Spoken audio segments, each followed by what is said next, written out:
மற்றும் ஒரு அண்மை செய்தி. தொடர் கனமழை காரணமாக மூலவைகை ஆற்றில் வெள்ளப்பெருக்கானது ஏற்பட்டிருக்கிறது. அண்மை செய்தியாக பார்த்து வருகிறோம்.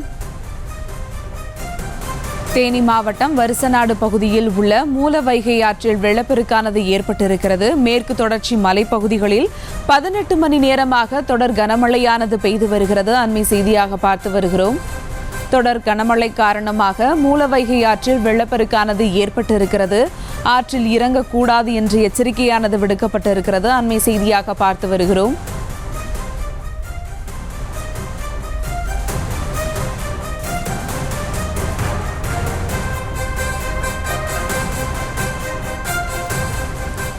தொடர் மழை காரணமாக மூலவைகை ஆற்றில் வெள்ளப்பெருக்கானது ஏற்பட்டிருக்கிறது. அண்மை செய்தியை பார்த்து வருகிறோம்.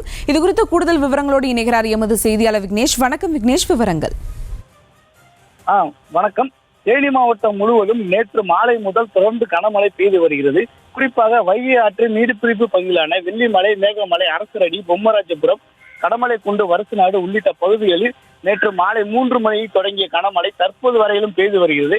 கடந்த 18 மணி நேரத்துக்கு மேலாக மழை தொடர்வதால் தற்போது வைகை ஆற்றில் வெள்ளப்பெருக்கு ஏற்பட்டுள்ளது. வைகை ஆற்றில் இரு கரைகளை தொட்டபடி தண்ணீர் கரை புரண்டு வந்து கொண்டிருக்கிறது. மேலும் நீர்பிடிப்பு பகுதியிலான மேற்கு தொடர்ச்சி மலைப்பகுதியில் தற்போது வரை மழை தொடர்வதால் வைகை ஆற்றில் நீர்வரத்து மேலும் அதிகரிக்கும் என்று எதிர்பார்க்கப்படுகிறது. வைகை ஆற்றில் கரை புரண்டு ஓடுவதால் விவசாயிகள் மற்றும் பொதுமக்கள் மகிழ்ச்சி அடைந்துள்ளனர்.